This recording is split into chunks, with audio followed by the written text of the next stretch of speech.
एक दामाद बाइक से आता है और एक दामाद अच्छी सी कार में आता है, लंबी सी कार में। किस दामाद का सम्मान ज्यादा होता होगा? कार वाले को। अच्छा, ये भी बिहार में ऐसे ही होता है, यूपी में भी ऐसे ही होता है। और मैं आपको यूपी बिहार की बता रही हूँ, मैं कह रही हूँ पूरी दुनिया में ऐसा ही होता है। यस और नो? तो अगर ज्यादा पैसा कमाने से आपके ससुराल में आपको ज्यादा सम्मान मिलने लगे तो पैसा ज्यादा कमा लेना चाहिए या वहां पर लॉजिक देना चाहिए कि नहीं, मुझे तो संतोष है, मुझे तो इसी में ज्यादा खुशी है? क्या करना चाहिए? आप क्या चुनेंगे? ज्यादा कमा लेना चाहिए। यस और नो? यस और नो? सो फ्रेंड्स, मुझे बचपन में एक बात पता चल गई थी कि पैसा कमाना बहुत जरूरी है, बहुत ज्यादा पैसा कमाना बहुत ज्यादा जरूरी है। क्योंकि मैंने मेरी मम्मी को पैसे के लिए बहुत स्ट्रगल करते हुए देखा था। वो सुबह 4 बजे उठती थी, 4 बजे उठ के वो किचन में चली जाती थी, सारे बच्चों की टिफिन, हम 4 भाई बहन हैं, 2 भाई 2 बहन, सबका वो टिफिन पैक करती थी। टिफिन पैक करने के बाद वो स्कूल जाती थी, स्कूल में पढ़ाने के बाद वो स्कूल में कोचिंग पढ़ाया करती थी, स्कूल में कोचिंग पढ़ाने के बाद वो घर पे आती थी। उनके घर आने के पहले बहुत सारे स्टूडेंट्स घर पे आ जाया करते थे जिनको वो फिर से कोचिंग पढ़ाती थी। उनका लंच कभी भी 7 बजे के पहले नहीं हुआ। 7 बजे उनका लंच होता था, खाने पीने का कोई टाइम नहीं, और ये शेड्यूल उनका बहुत लाइफ टाइम चला।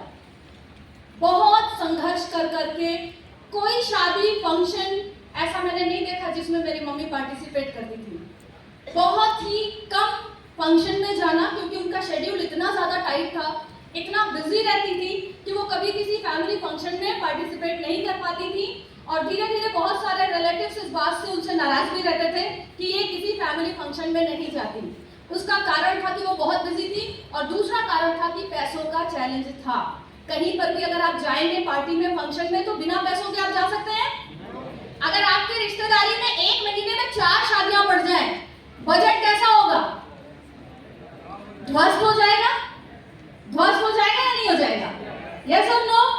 किसी महीने कोई बीमारी आ गई, डेंगू आ गया, कुछ भी हो गया, आप देखेंगे कि महीने का पूरा बजट जो होता है वो बिगड़ जाता है।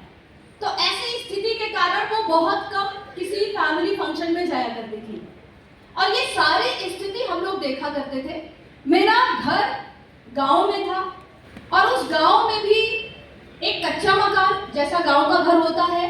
कई बार बारिश होने पे आसपास पूरा गांव हमारा जलमग्न हो जाता था। बारिश में आप घर से बाहर नहीं निकल सकते। और मैं सुनती थी कि सेलिब्रिटीज इंटरव्यू में बोलते हैं कि सबसे अच्छा मौसम, उनका जो फेवरेट सीजन होता है वो बारिश होता है। मैंने कहा, बारिश तो किसी का फेवरेट सीजन हो ही नहीं सकता, बारिश में तो कुछ भी अच्छा नहीं है। बारिश होती है, कीचड़ होता है, घर में पानी, बाहर पानी, हर तरफ कीचड़, ये किसी का फेवरेट सीजन कैसे हो सकता है? लेकिन मुझे एक बात पता चली बाद में, वेस्टीज में आने के बाद, कि अगर आप धनाढ्य हैं, आपके पास बहुत सारा पैसा है, आपके पास कारें हैं, आप एक बहुत अच्छे मकान में रहते हैं, तो आपके लिए भी फेवरेट सीजन कौन सा हो जाएगा? यस और नो? बारिश में लॉन्ग ड्राइव पे जाना कितने लोगों को पसंद है? अरे वाह, पटना में भी बहुत सारे लोगों को पसंद है। तो इसका मतलब बारिश अच्छी नहीं लग रही है तो आर्थिक स्थिति अच्छी नहीं है। लेकिन जैसे ही आपकी आर्थिक स्थिति अच्छी होगी, आपका भी फेवरेट सीजन क्या बन जाएगा? बारिश बन जाएगा। यस और नो? यस। सो फ्रेंड्स, ये बात धीरे धीरे समझ में आने लगी। अगर मैं बात करूं वेस्टीज में आने के बाद, जब मैंने ज्वाइन किया, मुझे सेमिनार में आने के बाद ऐसा लगा कि ये तो आंधी तूफान जैसा बिजनेस है। मैं जिसके पास जाऊंगी सारे लोग लाइन लगाकर आएंगे, मेरे साथ ज्वाइन कर लेंगे, इससे अच्छा तो दुनिया में कोई काम हो ही नहीं सकता। यस और नो? सुपर एक्साइटेड हो जाते हैं सेमिनार में आके।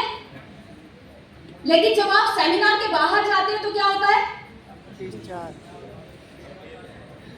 सेमिनार में आके मैं सुपर एक्साइटेड, लेकिन जब मैं लोगों से मिलने के लिए जाती थी तो ऐसे कितने लोग थे जिन्होंने मुझे फोल्डर खोलने तक नहीं दिया। फोल्डर खोलने से पहले उन्होंने बोला कि मुझे पता है, मुझे मत बताओ।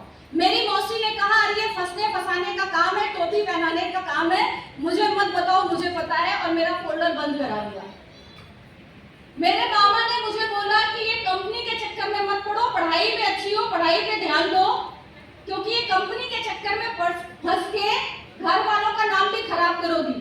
उन्होंने मेरा प्लान प्लान नहीं सुना, मौसी ने, मामा ने, एक बुआ उन्होंने भी नहीं, एक जीजा जी उन्होंने बुलाया, समझा, कुछ प्रोडक्ट्स लिए, पैसे नहीं दिए, और मैं संकोच में मांगू कैसे, जीजा जी है और वो पैसे दे नहीं रहे। मैंने कहा चलो अभी चलते हैं, बाद में व्हाट्सएप कर दूंगी और वो ट्रांसफर कर ही देंगे। लेकिन अगले दिन मेरी दीदी का फोन आ गया और उन्होंने बोला कि ऐसा है, वो जीजा जी के एक फ्रेंड है, बहुत पढ़े लिखे, बहुत फार्मा के, तो और वो कह रहे हैं ऐसे किसी दवा को खाते नहीं है, पहले डॉक्टर से सलाह लेनी है, उसके बाद ही खाना है। तो ऐसा है, ये जो सप्लीमेंट दे के गई हो ना, इसको वापस ले जाओ। भारी मन से मैं गई, सप्लीमेंट लेके वापस आई। जब मैं वेस्टीज में आई, मैंने ऑडी ले ली, मैंने फेसबुक, इंस्टा, व्हाट्सएप, दुनिया भर में हर जगह ऑडी के साथ अपनी फोटो लगा दी। और मैंने जीजा जी को एक आध महीने बाद देखा होगा ऑडी के साथ फोटो। उन्होंने मुझे कॉल किया, मैं कहीं मीटिंग में थी, मैंने फोन रिसीव किया। उन्होंने कहा ये तुमने किसके साथ, ये ऑडी किसके साथ फोटो लेके खिंचाई है, लगाई है यहाँ पर, किसकी ऑडी है? मैंने कहा मेरी ऑडी है। दोबारा पूछा किसकी ऑडी है? मैंने कहा मेरी ऑडी है। तीसरी बार फिर पूछा किसकी ऑडी है? मैंने कहा मेरी ऑडी है। उन्होंने कहा तुमने ऑडी ले ली? मैंने कहा हाँ मैंने ऑडी ले ली। उन्होंने कहा एक दिन जल्दी से घर आओ और मुझे वेस्टीज का प्लान फिर से बताओ।